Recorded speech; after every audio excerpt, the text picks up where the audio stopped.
पेटरे चर्बी जमेबा आजिकाली पीढ़ी एक साधारण कथा अटे। पेट बढ़ीगले पूरा फिगरटा ही बेकार दिसे। एही समस्या उभय पुरुष और नारी क्षेत्र में देखा मिलुछि। बहुत लोक एमिति भी अछंती शरीर ठीक थाए मात्र पेट बड़ हेतु मोटा दिसंती।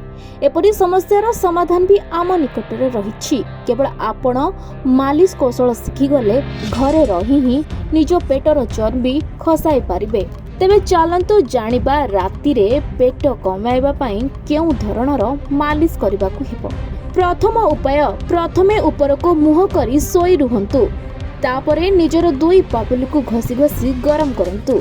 सही गरम पापुली को निज पेटर अग्र अंचल रे रखंतु।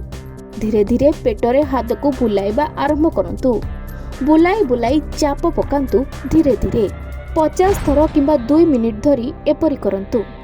देखिबे खूब अल्प दिन रे आपनको पेटर चर्बी कमी जिवो। तेबे खाई सारिबा परे किंबा गर्भवती अवस्था रे एपरी करंतु नाही।